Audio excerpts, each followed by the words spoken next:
Hello, everyone, and welcome to today's Art Chat with Linda Fisler. She welcomes Susan Lyon today, and my name is Sarah Alspaw, and I will be here keeping an eye on the questions log. So if you have a question for Linda or for Susan, please type that into the questions section of your GoToWebinar control panel, and I will relay those questions on to them. So thanks for joining us today, everyone, and welcome Linda and Susan. Thank you. I'm excited. Yes, and so am I. And wanted to say hi to everybody out there that's listening live, and then those of you who will be listening on demand as well. We're going to talk a little bit about making your workshop experience a wonderful experience, an amazing experience. And if any of you have taken workshops from Susan before, you might know that I think she talks about some of this while she's in her, when you're actually in the workshop. But it's like February, and every time I go on to Facebook or any type of social media, I keep seeing all the workshop schedules popping up. So Susan, I think we're doing this at just the right time. So. Yeah, it's always good to talk about issues like this. When you suggested it, I thought, what a great idea, because workshops are so popular right now, and they're such a great way to connect and stay inspired with other artists. It's really exciting. So. Yeah. So thank you so much for taking time out of your schedule to talk with us. I really appreciate that you do that.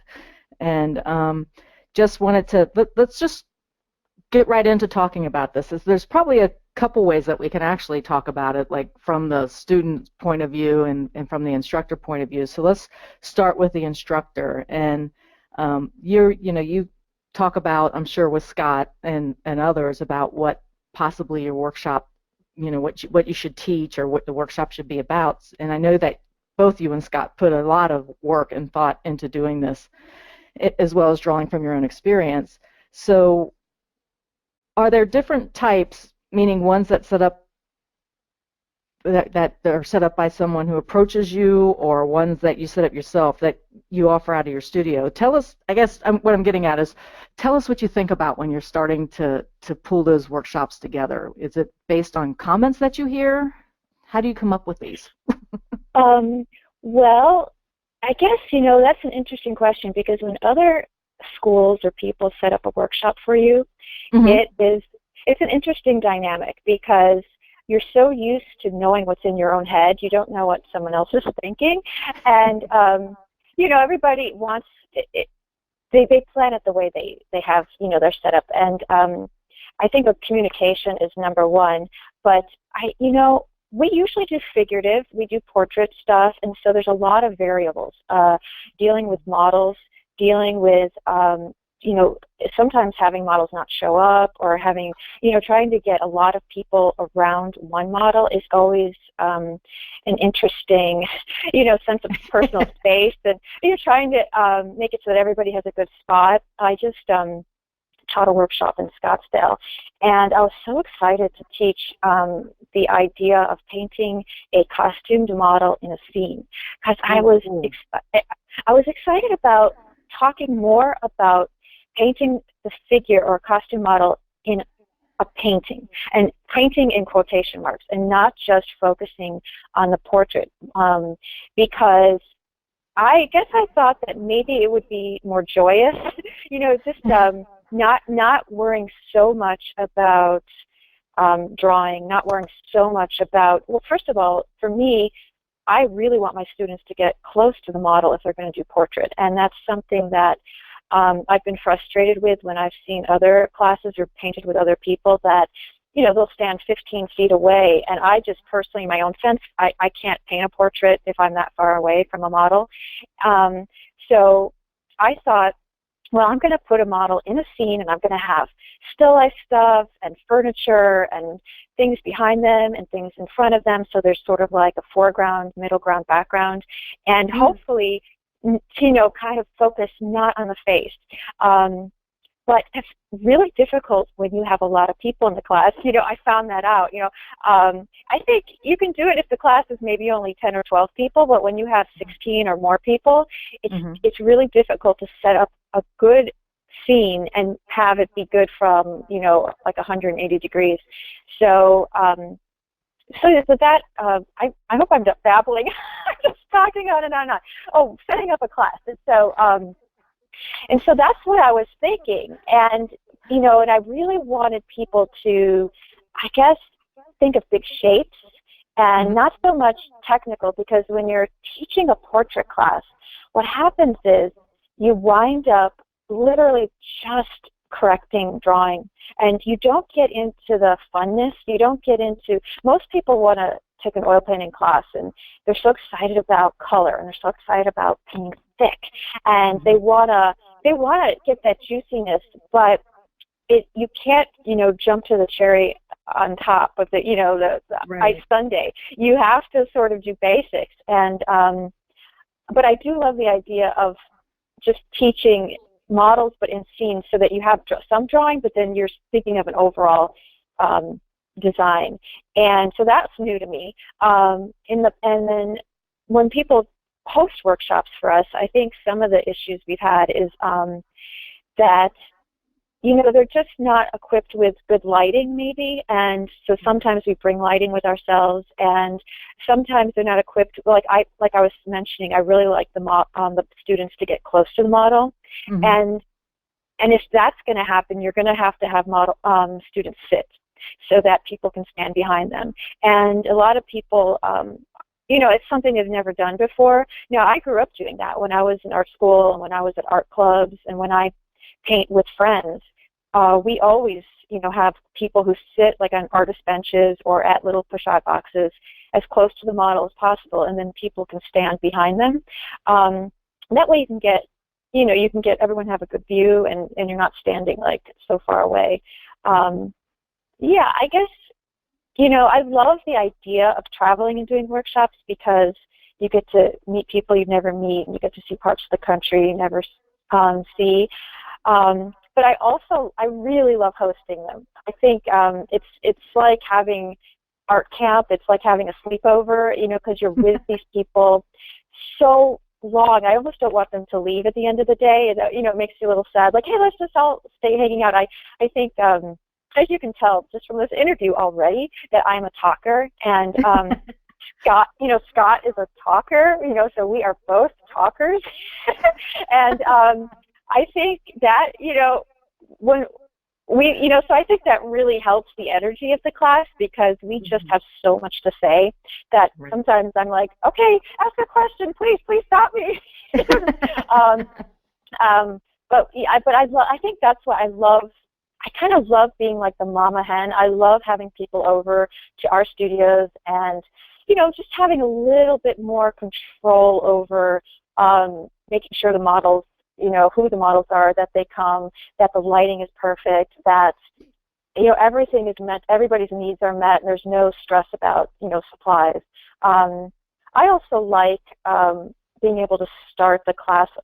I don't like being rigid to where the class has to start at 9 and end at 5, that, you can start at 9:30 or 10 and then have an hour and a half lunch and then go a little bit later in the day. And there's no reason why you can't, just because you're running it, so you can do that. And I think it's nice that way. There's just a little bit more laid back energy.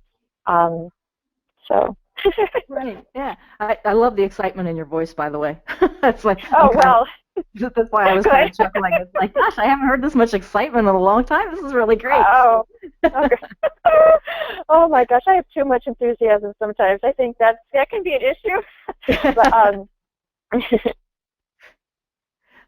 Cool. Are you still there? Yes. I was just. Okay, I was trying to be polite and let you talk. Okay.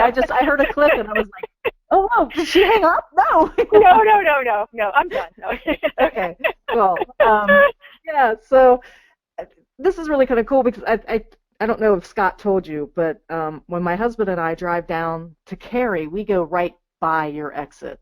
Really? On 52. Yeah. So at some point we're going to have to get together and Definitely. say hi in person. Definitely. But Yes. Yeah. So that sounds great. But let's talk a little bit. I do agree with you that I think you like hosting your workshops whenever I've gone to an artist who is doing it out of their studio or something like that. It's so much more control, and of course you have everything that you need because you're in your workshop, you're in your studio, Right. so that's always helpful. So, and there's times, especially when I've gone to places where other folks have hosted them, where I've also, like, I've gone to a friend of mine that also gives out, does workshops in different various places, and it's amazing that her SUV is just packed to the gills with everything that she needs to teach. So while I'm really, really excited that people like you go out and teach in other places, it's just, I don't think anyone really realizes how much work that is for you to leave your studio to go teach somewhere else, because it's just a huge amount of work and Right. packing and stuff. So I'm not saying that that's a bad experience, because I've had great experiences. It's just I want people to realize how much work that is for the artists to do that. So. Yeah, well, that's nice. That's always nice to Right. think about that. And I like to mention when I teach a class too that I completely understand that they are out of their comfort zone, because Right. I am out of my comfort zone. Yes. I know that I know positively that they're not going to do their best painting, and that I am not going to do my best painting. And I try to temper my own humility, because I can get really overzealot about saying, oh, I'm nervous, or oh, I have performance anxiety, and because I'm still building up that confidence. And I think I have complete empathy with a student, because I've been there. I've been there when I was younger, and just petrified, when a teacher was going to come look at my work. And I've done the irrational act of wiping it off, just when I knew that they were coming, and just being completely hard on myself, because I wanted it so bad.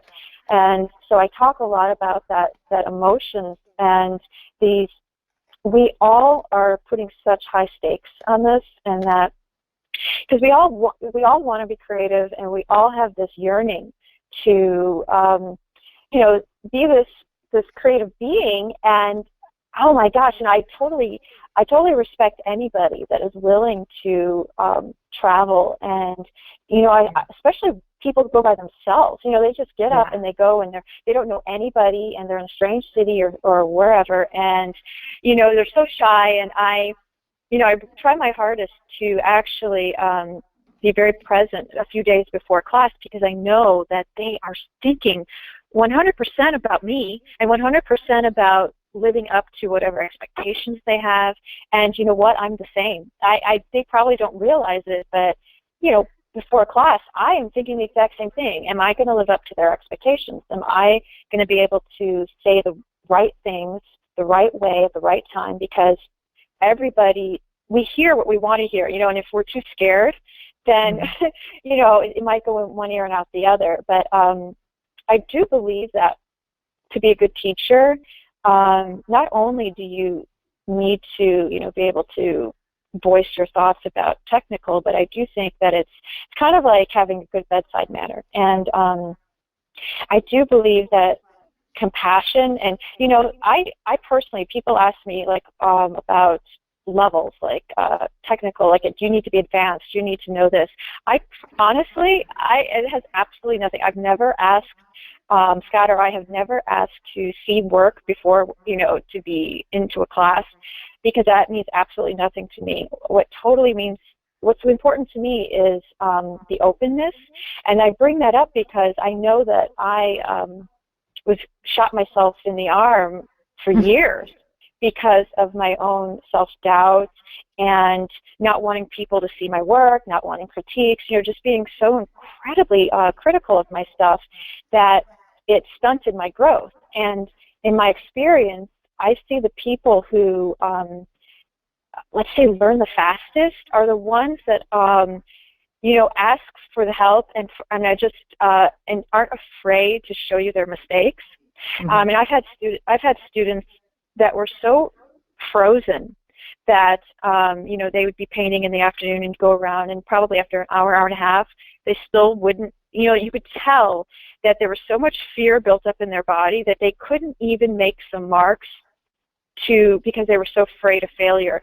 And that is something I want to be compassionate about, and and I think that's why it's almost great to have beginning students who don't have a lot of I don't know what to say. I mean, bad habits, maybe things that we get into. We get used to using certain brushes, certain this, certain that, and it's a little uncomfortable to change because they're so open. Like you can tell them something and they're like, oh, okay, I didn't, whereas maybe somebody who's been painting for 20 years, and I cop to this too, and if you've been painting forever and somebody's trying to tell you to, maybe try it this way, it is incredibly difficult to change a habit. And you're really scared, to, if someone knows you're a painter, right, and you're really scared to make mistakes and to experiment, and I'm not the best demoer. I think first of all, I talk nonstop, so I just talk. But I also, especially at the beginning, like if we have a 4 or 5 day class, my 5th demo will be much better than my first demo, just because I've calmed down a little bit. I think, the first few days I've tried to really use demos as teaching lessons instead of, just trying to make paintings. And there's a comfort level. I think that we all produce better work when we're comfortable, when we feel safe. And so I know that about, students too, that I tell them it's like painting on demand. I'm telling you to stand here. I'm telling you to paint this model. I'm telling you when to paint this model, and you absolutely have no say in the matter. So right. there's no, and so I as long as you can come into it with like a joyous energy, it will work out, and not to be too harsh on yourself, because the 5th day will be much better than the first day, and so that's just something I really wanted to emphasize in this talk, was the fact that I understand so much about that peer pressure, that comparison, thinking so much, are you even going to, how you're scared to like show anybody anything in the class, and that everyone's going to be better than you, and that these classes should be more of just, I think the thing to get out of a workshop is to get almost like a recharge, Mm-hmm. If you come away with one tiny little thing, I like to say, I don't think you take workshops to paint like that artist. I think you take workshops to, maybe, get a spark, to meet people that are like-minded, to just find a little bit of fellowship.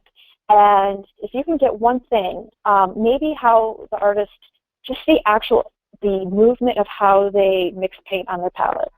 Maybe it's the preparation of how they lay out their brushes. Maybe it's just a few words of what they say to themselves before. Maybe it's just the way that they breathe before they start painting. Those things are incredibly important when you see somebody who is a master of painting, and you can take those things away from them.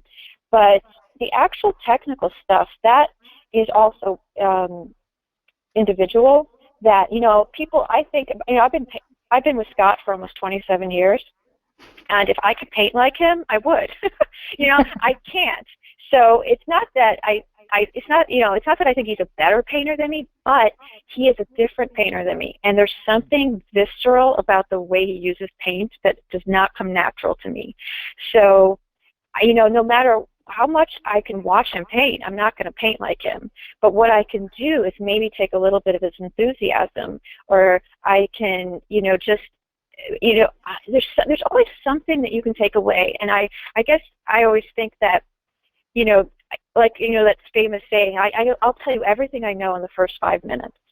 And it's, the squinting and the comparing and the being patient and the values and the drawing.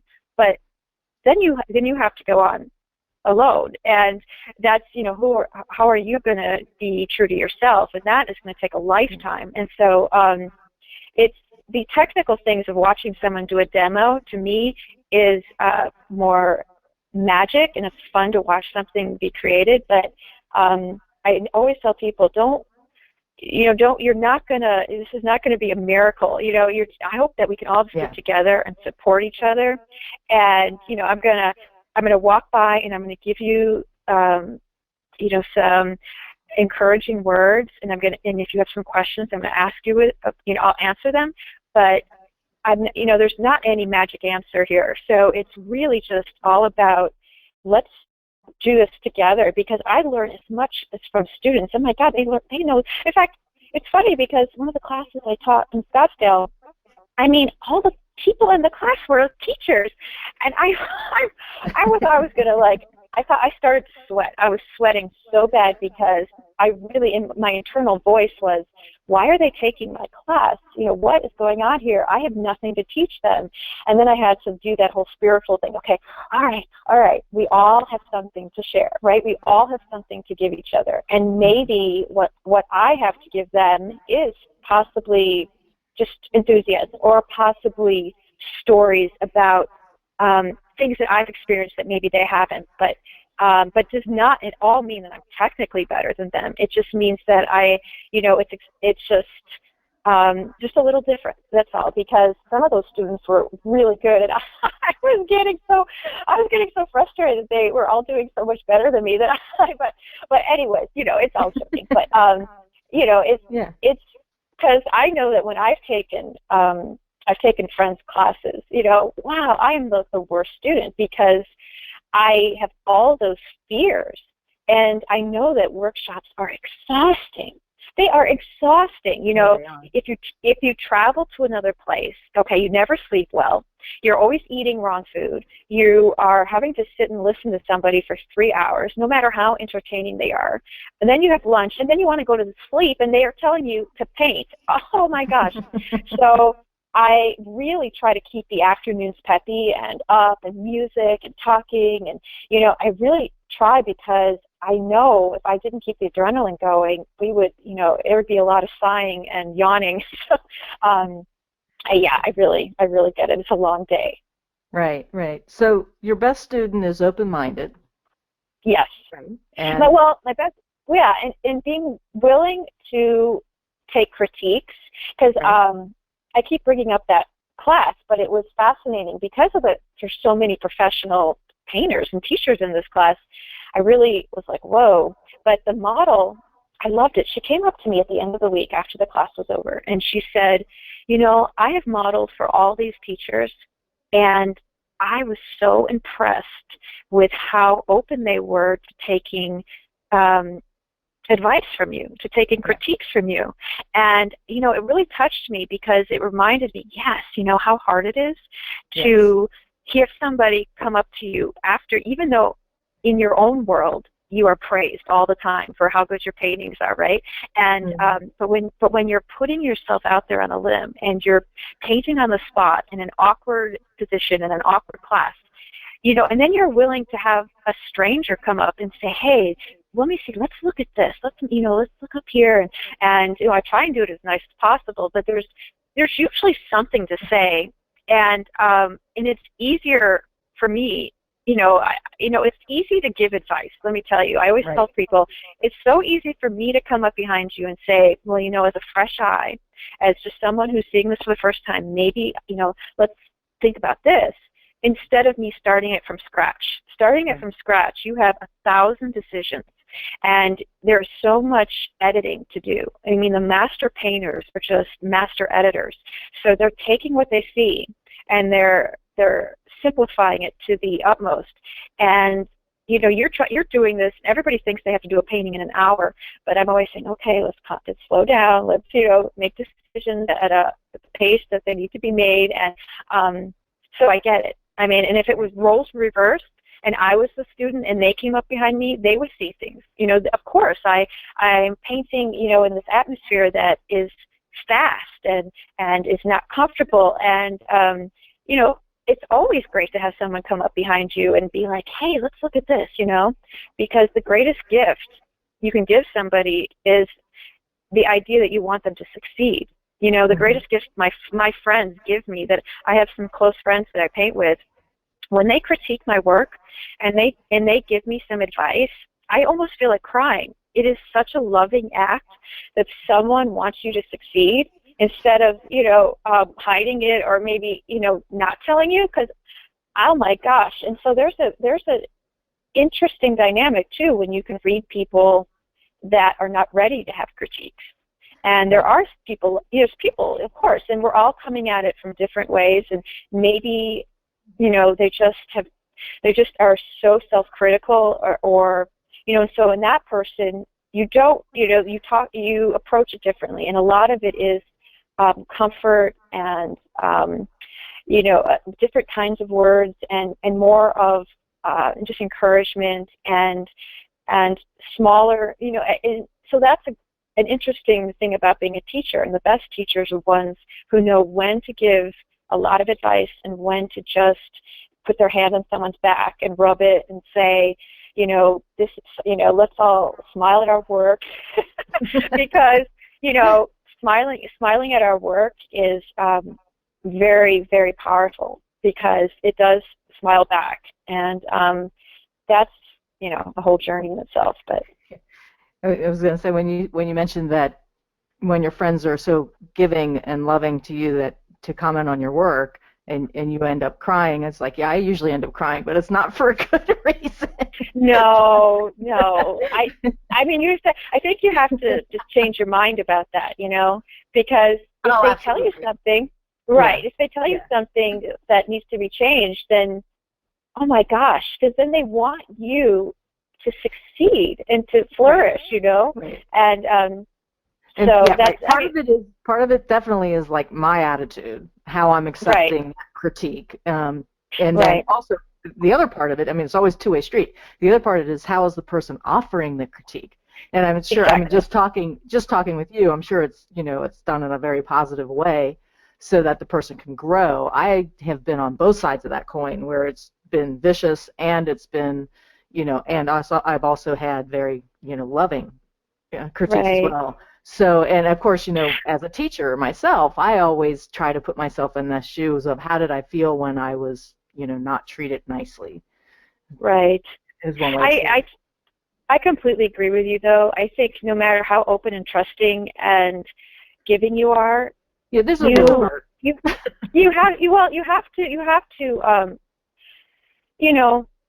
to be very aware that there are certain people that maybe are not able to, I guess, give you advice in such a way that you can take it.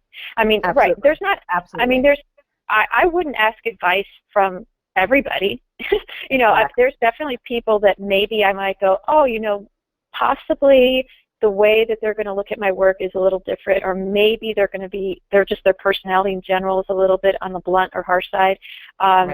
So, you do have to find somebody that is sort of a kindred spirit, that when it's more of a helping mode, and that when they do give you advice, it's just like opens up the heavens, because that's what happens to me, is I feel so liberated. It sounds so hokey, but it really does, because I think, it's very hard for me to finish paintings. I go through a lot of struggle, and my paintings honestly take me a long time.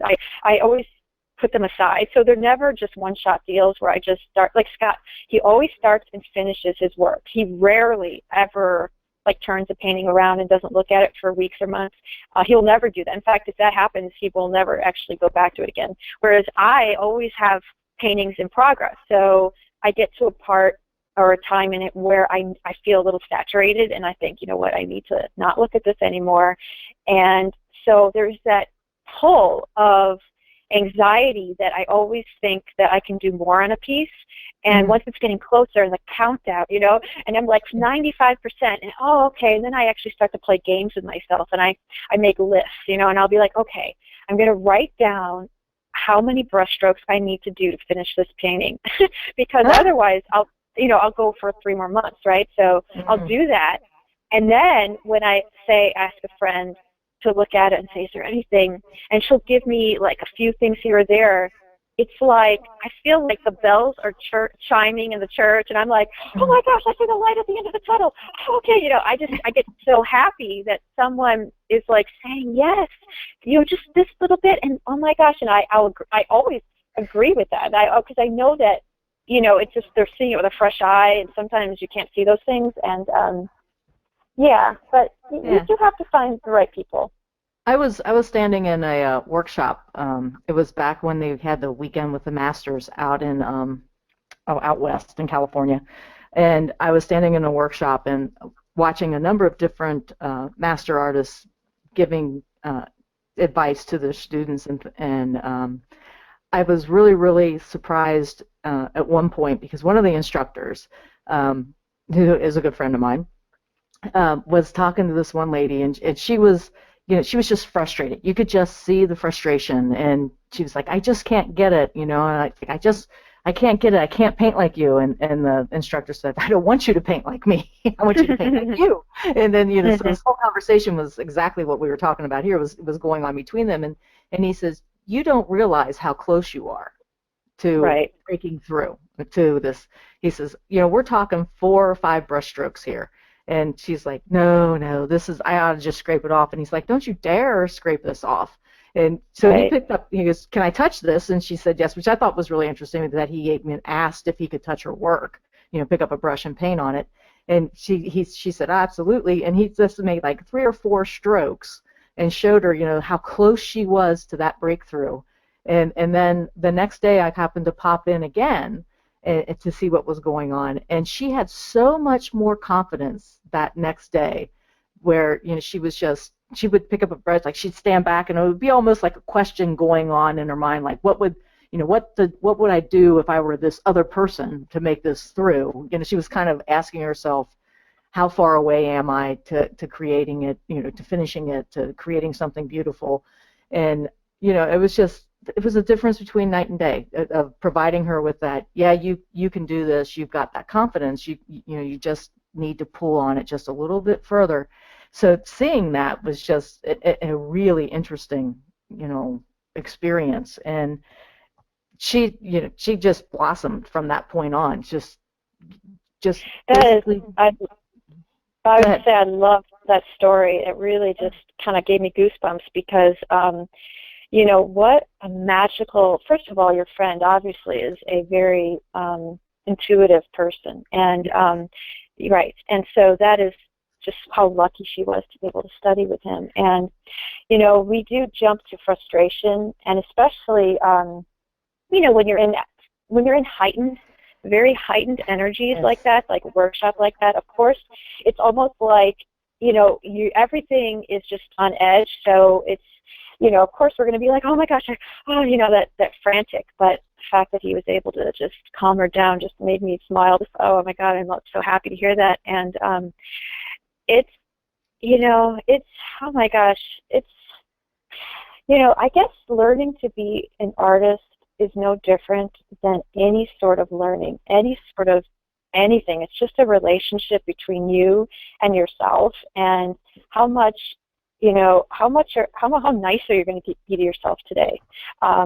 It's this conversation that I have with my friends all the time, because we want so badly, I guess, to be better than we are. Mm-hmm. and yet, it's, what does that mean? Does it mean that technically, like, you're going to be like, a Rembrandt or a Richard Schmidt or somebody who just seems to like click into some sort of current that, that they tap into, or is that struggle going to be the be-all, end-all, or are we going to actually enjoy the process also? And it seems like sometimes people think they can't have both, right.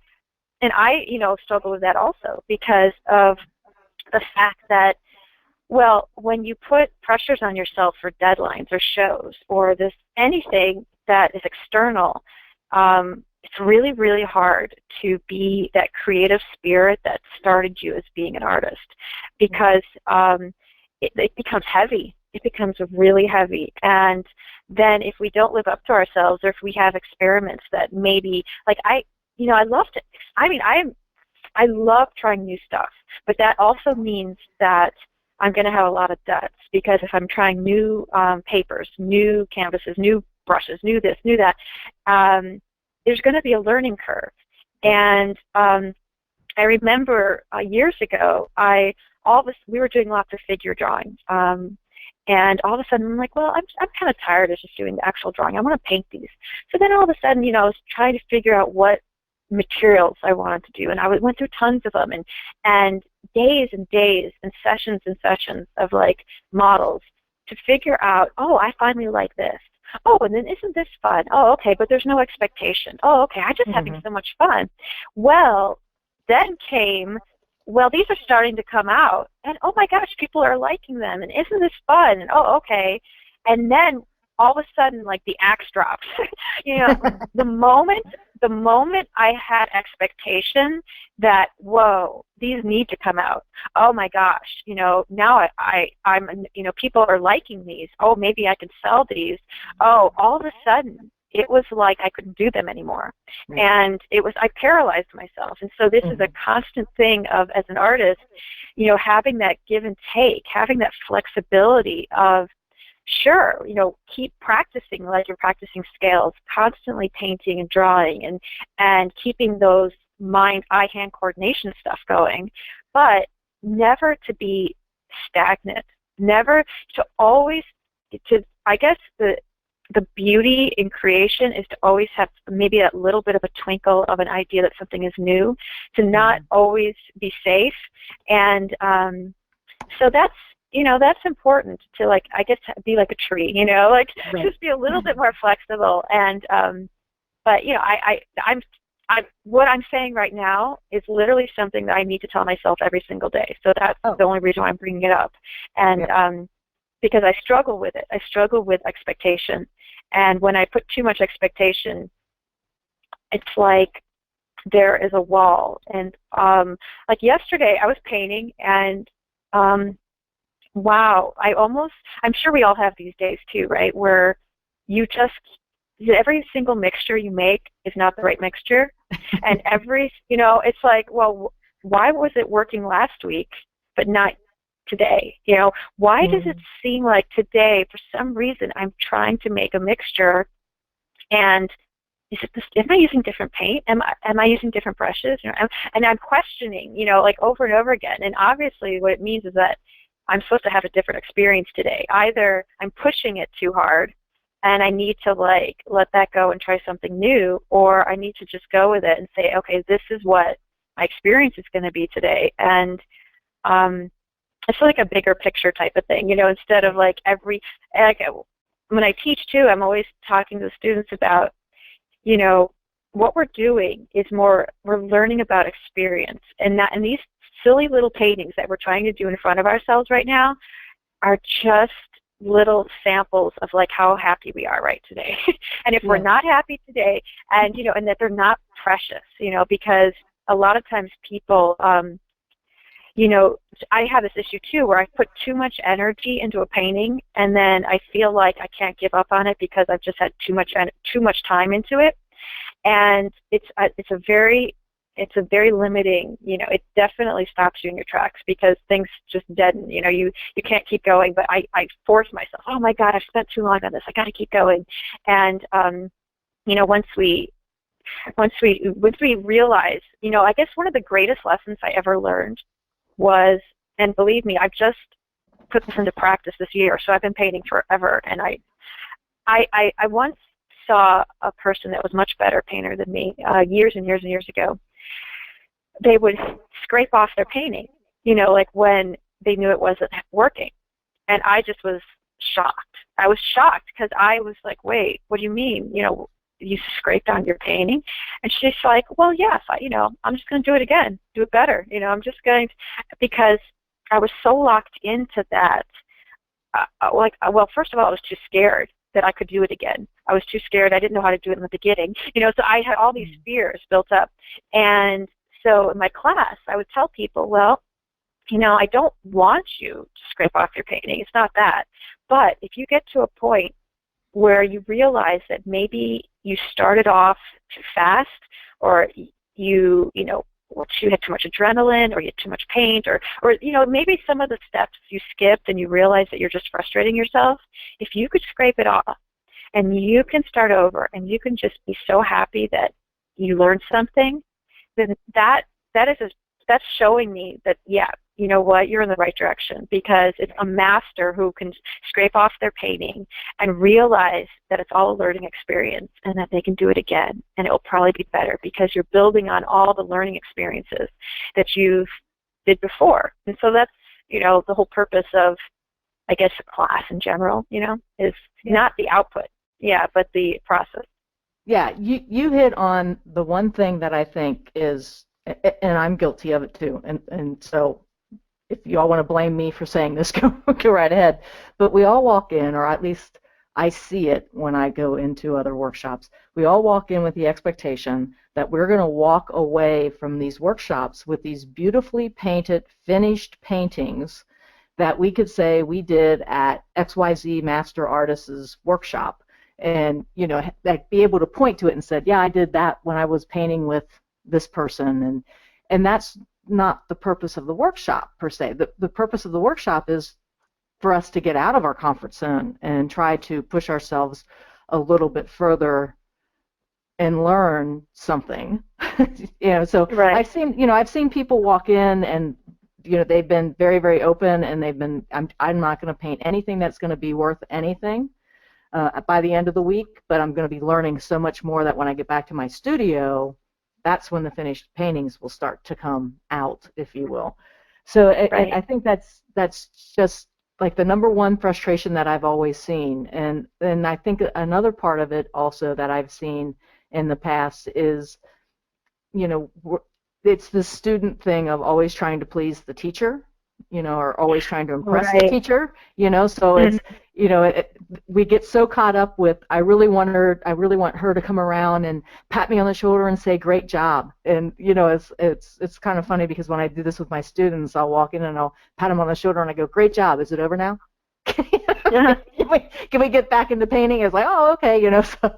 So it's really kind of interesting to see when being an author, I also like see all these different dynamics, and I become the watcher in those situations, and they always play out kind of the same way, where that frustration level happens so much quicker when we come in with those expectations that we're going to walk out with a finished painting, or, you know, that I'm going to be the star student, or whatever. It's interesting to watch how everybody reaches their different frustration points based upon the expectations that they bring in and that they limit themselves with. So keeping all that in mind. That is so true. Yeah. No, that's perfect the way you said that. That's so true. Yeah, I feel, you know, I guess also I think workshops and being an artist and everything, it's kind of like we all want so badly to be around people that are like us, you know, fellowship.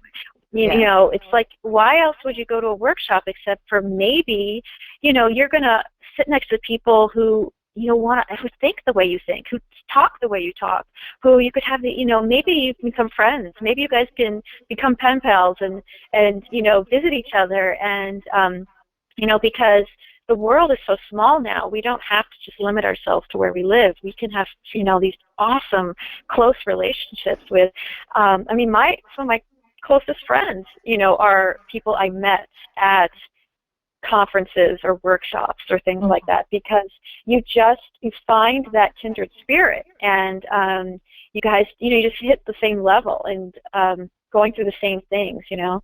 I also feel that like as an adult and everything, if I wanted to take piano lessons or dance lessons, I totally want to go to a class that I will feel completely safe, and that I'm not going to be a concert pianist and I'm not going to be a prima ballerina, but I want to move my body and I want to create music, and I want to, you know, I want to be so alive. I want to experience every single aspect of being a human. So when people come to my classes, I don't expect them to, you know, win the grand prize in some major show. I want them just to have the most fulfilling experience creating. And so I never, in fact, I talk a lot about that fact of, you know, first of all, nobody ever does a painting. They're going to put a frame on in my classes too, because we're always sort of and also the fact that I tend to work on people's paintings, so unless they really don't want me to, it is a collaboration, so there's always going to be a little bit of like them doing stuff, maybe me, showing them a little bit, and then them working on it and showing them a little bit. And so, right, it is very tricky if someone comes in and wants to somehow come out with a painting that then they can enter into a show or something. That's not even entering into the show, but just hang on their wall. Right. I mean, right. Well, that's good, Yeah. Yeah, that's fine.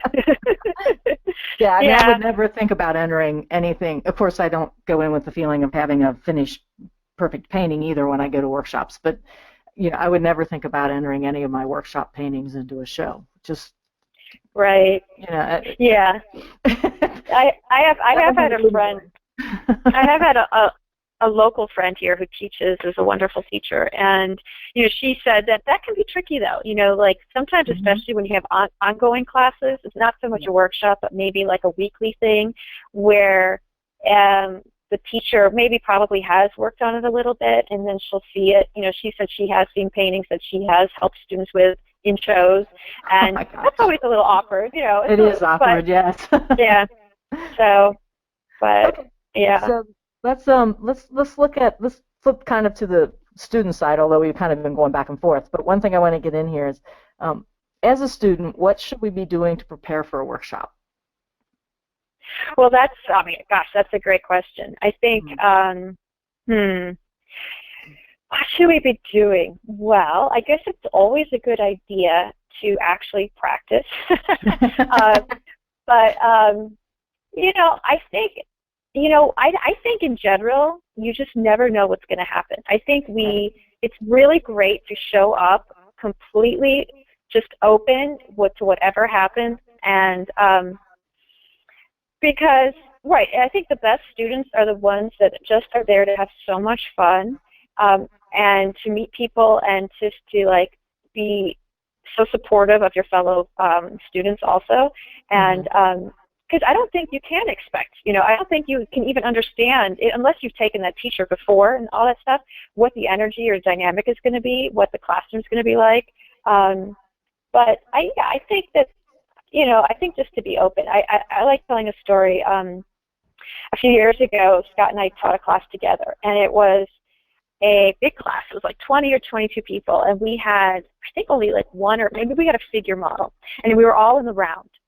So I tried my hardest to get the best pose. I really tried to get the best figure pose for all these people, and the lighting was from above, but for these two ladies, wow, I walked all around, and just these two ladies had the spot that I just said, oh, I'm so sorry. I promise tomorrow I will make it so that you have a really great spot. But both of them just smiled and said, oh my gosh, no, we're fine. We're just having fun. But in my heart, I felt really guilty. I thought, I thought about myself, and if I was in their position, and all the grumblings and all the thoughts that would be going through my head, like, oh my God, how am I going to do this? Oh, this is so lucky. Well, let me tell you, they did the two best paintings in the class. And it almost was like a Walt Disney moment, because it was so amazing. I made the whole class stop, and I probably shouldn't have. I was like, everybody, now we can all agree that their spots were the worst, but look at their paintings. Oh my God. And it's all because of their attitude. It was all because they were just there to have so much fun and go with the flow. Because they have no control, but everybody agreed that we all could just, if we could all live like that, wow, live with ease. If we could all just wake up every morning and say, may I just, live a little bit more with ease today. May I be a little bit more kinder to myself. May I just, just smile a little bit more. The creation process, would be more joyous, instead of like a heavy burden. Yeah, and and that's so true, because I can remember being at a workshop, and the workshop person that I went to see, I know she's listening, because she listens to my show all the time. She's also one of my mentors, but she set up all these really beautiful vignettes. One was like a garden scene, and I'm talking like 6 feet in width and from floor to ceiling, and it was about cropping. So she had all these different scenes all set up. One was a bakery shop, one was a garden center like thing, another one was a milliner's shop with hats and ribbons and things like this. And I kind of like, and she put all of the things, she wanted like 5 students in front of each of the vignettes or something like that. So, but this was great, a wonderful experience. And you're right, it is all attitude, because everybody was pointing out, and I kept hearing is, oh, thank God I don't have the hats. Thank God I don't have the hats. And I was like, really? Yeah, like, right. And I pulled the hats, so, and then there were like 2 others that didn't want to paint, that got the hats, that didn't want to paint the hats at all. So she's like, well, if you can figure it out, you can go set up wherever you want. So it was like 3 of us working on the hats, and we were having a ball over there. By the end of the class, everybody was over by the hats. Right. Right. So, I mean, it was just so, it was funny because I was like, wait, where are all these people coming from? So, isn't that funny? Yeah. Yes. It's the same thing. It's totally attitude, and it was a lot of fun seeing the class. Of course, I finished up my hat painting, and then I went over where everybody was over by the hats, and I'm painting. There was kind of a what do you call it, Mardi Gras type of setup over there as well. And I was like, oh, that's the one I really wanted to go to. So I ended up painting there the last couple days. But it was, it was so much fun to have all of those. It was basically a workshop that was done on, painting a whole scene, but then cropping it down because there's so many paintings inside, a huge scene like that. Right. It was like learning how to crop. It was exactly. It was a great class with it. So, yeah. So anyway. Oh, wow, I want to take that class. I'll send you an email. Oh my gosh, it sounds so much fun. Oh my, I mean, how crazy is this? I mean, it just makes me laugh so much to think that this is what we get to do, right? Yeah. We get to do this. It's like, wow, I mean, I get to play. I get to not only dress up people, and then I get to have fun painting them, and then I get to do something different. I get to make up these vignettes, and wow, it's like I'm just talking to you right now. I'm just feeling so enthusiastic about all the choices we get to make, and that it's not limiting. And so yeah, it's so much fun. Yeah. Wow. Yeah, it is. Yeah. So we've got about 3 minutes here, but I want to remind folks that if you have a question for Susan at workshop specific or anything, please type it in so that Sarah can take note of them. And we're going to be asking those questions here in a couple seconds. Looking over the questions that I sent you, Susan, and I think we've got pretty much them, but let's touch on this for a second. Are there courtesies that we can extend, both as an instructor or as a student, that are essential, you feel, to making the workshop a huge success for everyone? And we've kind of touched on that, but I just kind of quickly list them, if you can. Oh, okay. Well, well, that's really a great way to think about it, courtesies. I think, well, number one, I think the words that you use as a teacher to, and then to each student is just to be extremely respectful. I don't believe that you need to be harsh when you give critiques. Also, I think that just to always remind people that, courtesies from students to students. I do think, the only thing I would say, and this is funny, is that lots of times, we do demos in the morning, and then we always tell students to set up, or if they need to move their spot before they go to lunch. And there's usually a handful of people that forget to do that. And so what happens is we wind up, everybody else winds up moving them around and moving their stuff, and so that's just a courtesy to always be very, very mindful of your personal stuff, and that not to, and just if you need to move it, you should move it and not make other people do that. I think that, one thing, I thought was funny, and it was all just for politeness, was that when I was teaching, people would ask questions, but what I found, which was so funny, was that then they would wait till break time, and they would come up to me and want to ask their question at break time. And I just, it makes me chuckle, because in their mind, they're thinking that they're being polite, because they're kind of waiting or maybe they're shy, or I'm trying to understand their reasoning. But I was like, oh, but that's an awesome question. And I mean, this happens every break time. So I was like, oh, that's an awesome question. Maybe we could talk about that while I'm, during the session, and I'll talk about it during painting. And like, well, let's remember that, so every half hour somebody else would come up. Oh, well, I had this question. Oh, well, that's a great question. Okay, well, let's wait, because obviously whatever question they have is a good question. And let's make everybody hear, so that everybody could hear the questions and stuff like that. So, yeah, I mean, I guess I just think that it's always very kind just to be very aware of your own personal stuff. I think, it's very, it's very polite if you have models and stuff to ask the models before taking photographs. And, yes. And also if the students, but like you had mentioned, if a student doesn't feel comfortable about the teacher, maybe touching their painting, just to say it, because I don't think I mean, wouldn't mind that at all, but I have had that in the past once where I was going around and helping people, and so I probably should have asked every single person, but when I went up to another person, I said, oh, well, how about this? And she said something afterwards and said, well, I wish you hadn't touched it. And I was like, oh, I'm so sorry, I didn't ask. So there you go. There's my fault. I should have asked. But it's a good idea if, like, the student, doesn't want that to happen to, just tell the teacher so that there's not a misunderstanding. Yeah, yeah. And I always tell my students, I teach weekly, and I always tell my students, especially my new ones, you have to hand me your brush before I will touch your painting, because I won't. That's a good idea. I come from the expectation of I will not touch your painting because it's your painting, and I don't want to interfere with they're actually learning the strokes themselves as well as expressing their voice, because even in the beginner there is a voice there. They just don't know it. Right. And right.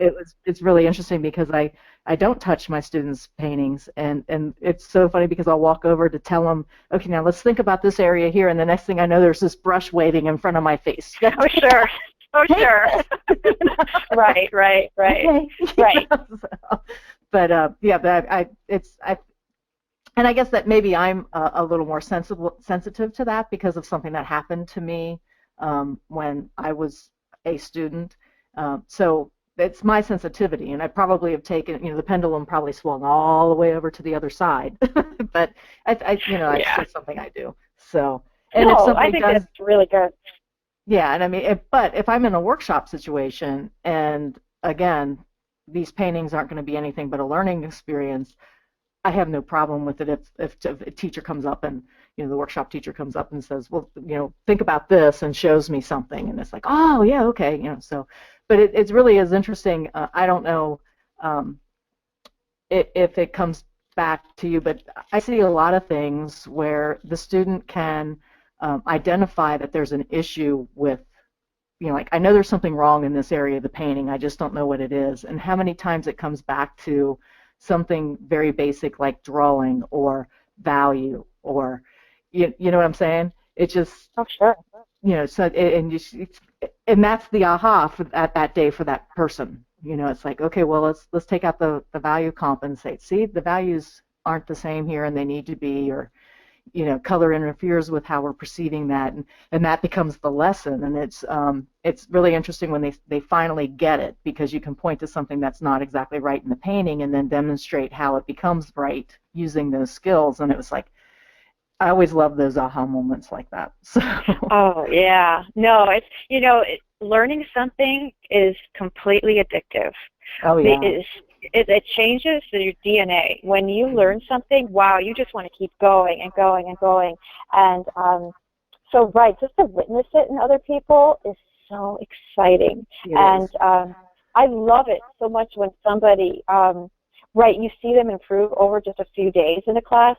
And I just go like, oh my gosh, look at this! I can't help it, but I applaud, and I just get so excited because I know they're like letting the veils, down, and they're just saying yes, and they're accepting all this information, because there's a lot of information. There's a lot of, right. So it's a lot to absorb. So the fact that they're just doing it, I get tickled. So it's great. Yeah. Okay, so it's a couple minutes after 2, and Sarah, if you can unmute yourself, and do we have any questions for Susan? I'm sure we probably have a dozen or more. So, We do. We have a few here, and I just want to let everyone know they can type their questions into the questions section. And let's see here. The first one is from Terry. What do you do when an instructor isn't giving you any critique? ooh. Well, that's an interesting question. I think sometimes what I really try and do is, especially when I'm trying to get to know a student, you're trying to actually figure out how you two play together, is I really ask them to be specific. I'll say, tell me what you're thinking about your work. Is there a problem, or do you have any questions about a certain area? Are you struggling in a certain area? Now, if the teacher doesn't have that approach, I totally suggest that you be very pointed when you ask your question, that you say, well, I'm having a problem with the drawing of the nose, or I'm having a problem with this. Could you help me with, can you tell me if you think the drawing of the nose is accurate? Just being very precise in the question, and not letting them be vague about it, because their personality might just be a little bit more, just keep going, keep measuring, or I would think that would be very frustrating, but just don't let them get away with it. Just be very pointed. Mm. Okay, cool. Thank you. And then we have a few questions here from Sam, and they are, what's the ideal number of students for you at your workshops? Oh, well, ideal. I mean, come on. Ideal would be like 6, right?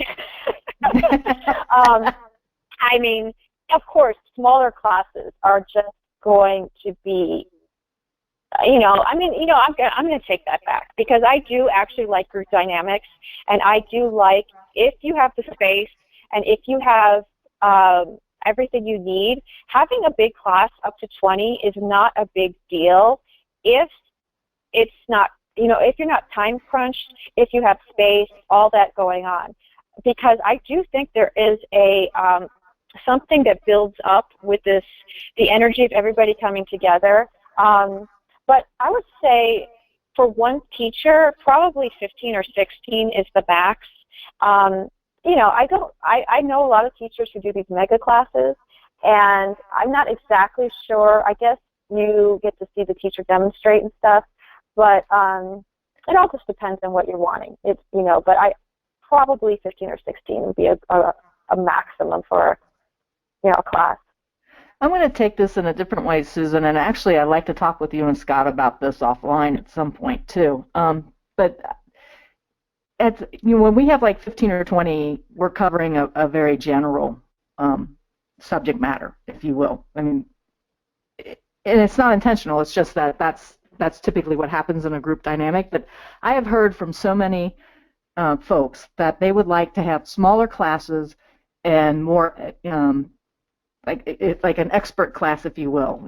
They just want to show up and they want to paint and have you look over your shoulder. I've heard that from so many students, versus being in a bigger class and getting a more generalized version. So it's something to think about, because I know there's a need out there. I know people have been expressing it. I've heard it at a number of different workshops where they'd love to have just like 5 days to go out and paint and have the masters, and no more than 5 or 6 of you. Of course, that means that the price is going to be higher, because your time is worth money, because you're teaching versus painting paintings.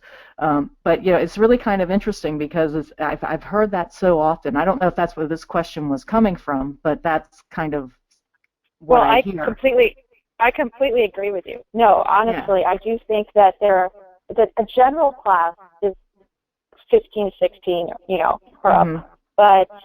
And that's right. That's a certain kind of class. Now, if you're really going to get to the nitty-gritty, and you're really going to lead somebody through the thought process and be much more precise and much more in-depth, oh, yeah, definitely. Smaller is better, and having even kind of like a, more intense type of situation. We've never done that just because of the expense. We've never actually had a class like that before, but I agree with you, though. Yeah, that's Yeah. And I even think in that particular case, too, is for that type of workshop, that's like almost like a pre-qualification thing going on. You know, is this person ready for that type of attention? You know, is their right. work ready? You know, all that, I think all of that enters into it as well. And then you also have to come back and I guess ask yourself the question, well, wouldn't it be better for them just to go and take, you know, like a weekly art class at some place, finding a mentor that could help them, you know, along, you know, on a weekly basis versus a 5-day type of work class or workshop with 5 other people that would cost a lot of money. So yeah, so interesting question, but I just wanted to let you know that I that conversation a lot from folks around, you know, I really would like Right. to stay that small number and stuff. So okay, next, Sarah. Okay. Do you travel to get inspired, or is inspiration always there for you? Well, I would have to say inspiration is always there for me, but travel is an amazing way to be inspired. I think Scott and I are both addicted to the human face. So just seeing, that's why I love the internet too. I love YouTube videos. I just saw a YouTube video where it was all about a girl just telling people they thought she was beautiful. They were beautiful. Oh yeah, I And saw that.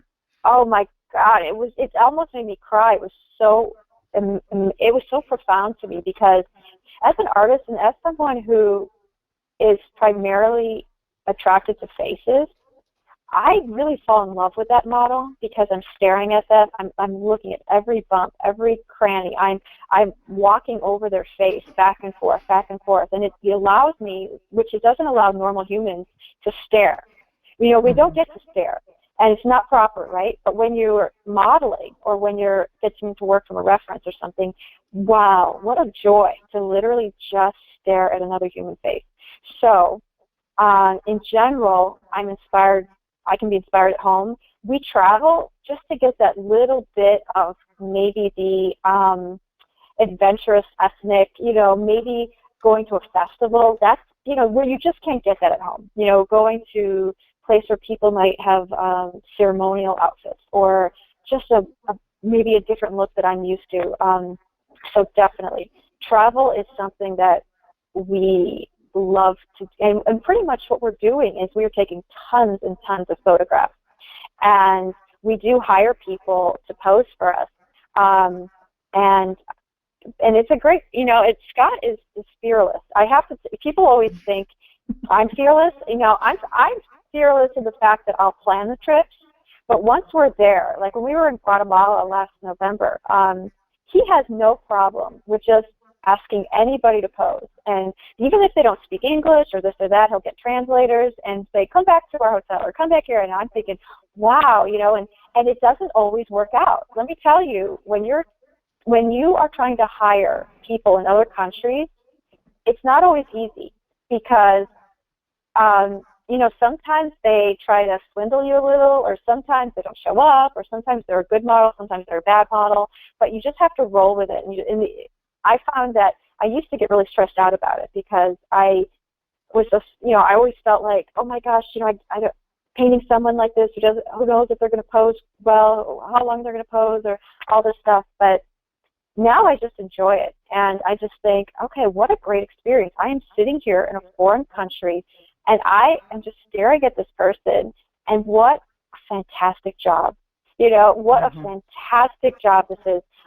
Even if it's just a complete fiasco, you know, even if like my painting is like washed off or whatever, it's just, so faces really inspire me, and festivals and all that type of stuff. Yeah, I mean, that's just, you know, you have to find out what inspires yourself, and we're all so different because I have a friend, actually the friend I went to Guatemala with last, it's so funny, she's totally not into that, you know, and I saw this little girl, and I was like, oh my God, I want to paint that little girl, and I almost like started to jump up and down, and she's like, her?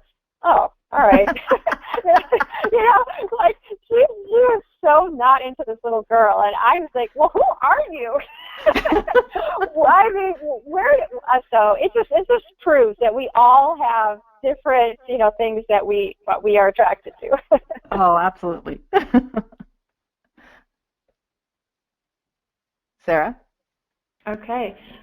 We have another question here from Julie, and Julie asks, you have touched on the issue of work done in a workshop not to be shown. Where do you think the line is on work being critiqued by a mentor as far as being shown? Oh my gosh. No, I think that critiques are just a mutual way of figuring things out. I get critiqued on almost everything I do from my friends that I paint with. So I have no problem with people giving critiques to each other. I mean, if you think about it, and just like Linda, if you think you're a writer, we have editors. There's always going to be somebody that's going to, like, part of the process, and so just because somebody has an editor doesn't mean that they can't publish their book and, put their name on it. So I feel the same way about a painting. If you get a critique from an artist and they give you suggestions that work, well, oh my gosh, there's absolutely nothing wrong with that. And then you give them the favor and help them out, Yeah. Yeah, I think it's more if the person actually painted on the painting. Well, critiquing is one thing. Painting on the painting is another for me.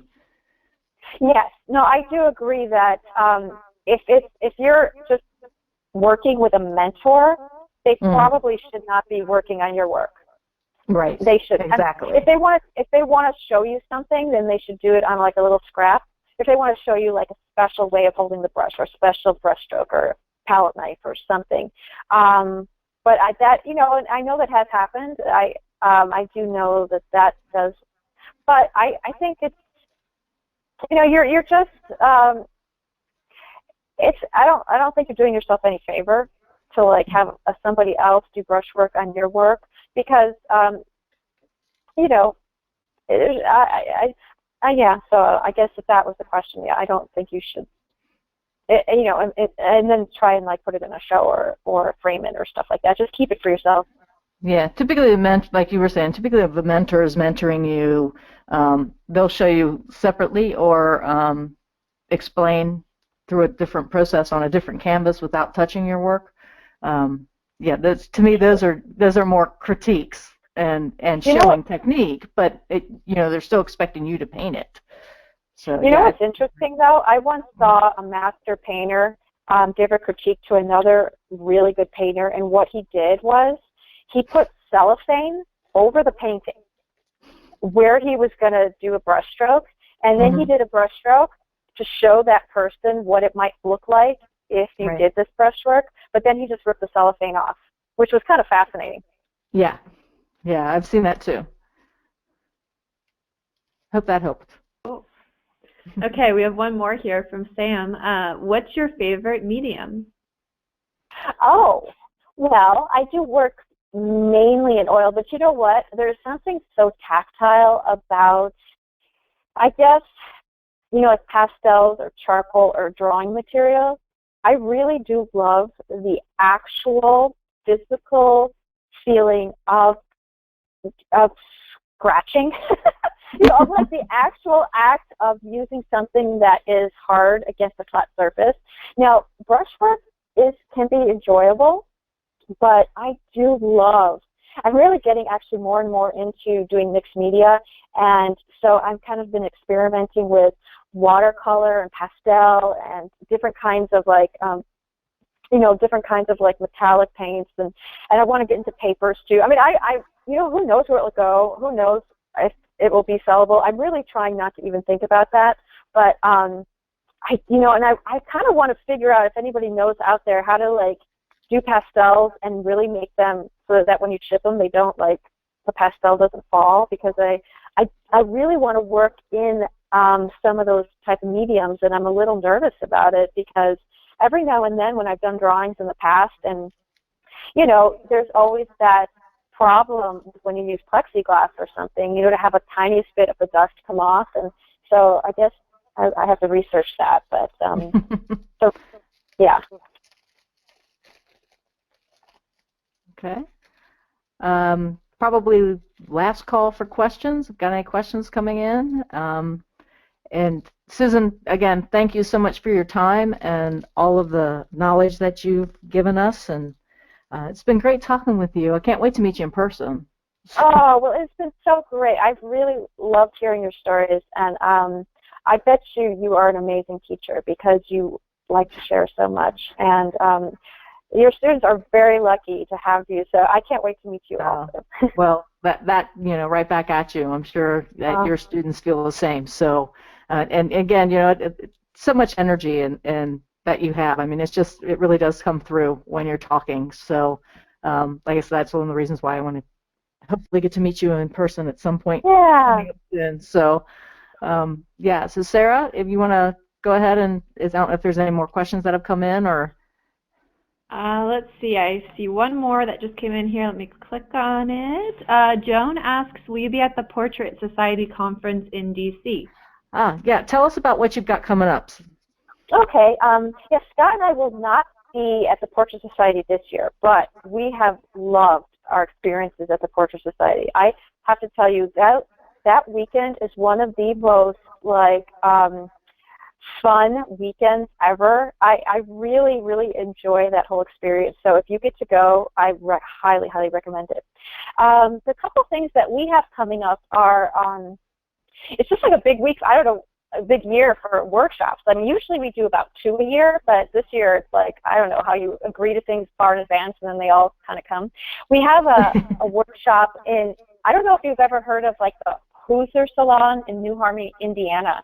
Yeah. And it's a 4-day class where they have 7 artists get together, and I think it's like Carolyn Anderson and Kwang Ho and Scott and me and some other artists, and we all do classes for 4 days. But then it's all in the same little town, and then they have lectures. I've never been there, but we're excited about it. And I'm teaching, kind of a costume model in a scene, and Scott's doing a portrait, so I have that on our website. And then Scott and I are also doing a portrait class in San Francisco at the Sadie Valeri Atelier, and that's in May. And then Scott, we decided too, after, this was sort of like last minute too, we decided, you know what, I'm really, really excited about doing some more workshops where we host them. So we're doing some at our studio the last week in October, first week in November, where it's, they come to our house, and we also have a studio in Winston that we'll be painting at. So I'm really looking forward to just being a host and just, showing everything. They can look through everything, all of our stuff. It's kind of fun to have people come over. I mean, we don't have our studios are just basic studios, but we really enjoy people coming over and sharing everything that we know. So all that stuff is on our website, so you can check that out. Yeah, I read through the one that you're going to be hosting in Winston-Salem and at your place in King, and I was like, oh, wow, this sounds fabulous. So go check that out, folks. It does sound really good. And New Harmony is also a lot of fun, too. C.W. Mundy. It's called a Brush of Spring, I think is what he calls it. But, yeah, that's also a really, really nice place to go and take classes from. Oh, good. Well, yeah, we've never been there, so we're kind of, we're walking into it sort of like having no idea what's going to happen. So we've heard it's great, so it must be. Yeah, it is. And I've never been there, but I mean, in talking with Quan and talking with CW and some of the others, and Carolyn, some of the others that have been there before, they really, really, really enjoy it. So. Oh, good. Well, great. Okay. All right. So. All right. One other question here, Susan. What is your website? Oh, it's just my name. It's just Susan Lyon, LYON.com. And Scott and I share our website, so you'll get to see both his and my work. And we actually have to update it a little bit. We've been kind of lazy recently, but we do have our workshops on there. So, and then you can, Facebook. We share a lot about our trips and our recent stuff on Facebook, so you can follow both of us on that too. Yeah. Okay, great. And you guys can find Linda on Facebook as well. And I want to extend a special offer to everyone for joining us, and just remind you to take advantage of the Art Chat coupon code, which is ArtChat10, and you can use that at northlightshop.com for 10% off your entire order. So please take advantage of that if you shop with us regularly. All right, anything else you guys want to share before we go? Well, I just want to say we actually have 2 art chats this month. Our first one here with Susan, and then our next one is next week with June Pedersen, and we're going to be talking about abstracts, basically using abstraction to create a more a stronger painting, and I can't remember what we actually titled it, but I'll be posting links to that. But basically, it's Jean is a mixed media artist, and so she'll be talking a little bit about techniques and then how using almost the abstracts strengthen the work, and how we do use imagery to basically make a stronger work. So that's next week. I think it's on the 25th at 1 o'clock Eastern.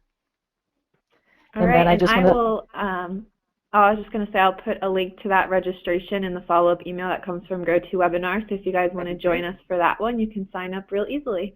Yeah, that'd be great. And then again, I just want to say again, thanks to Susan for joining us and taking time out of her schedule. And I think I enjoyed this last 90 minutes. So thank you so much. Thank you, Linda. Thank you. Yeah, and thanks everyone for tuning in too. So appreciate you all listening live. Yeah. All right. Great. Well, thanks everyone. Have a good day, and we'll see you at the Art Chat next week, hopefully. Yes. All right. Bye-bye, everyone. Bye, everyone. Bye.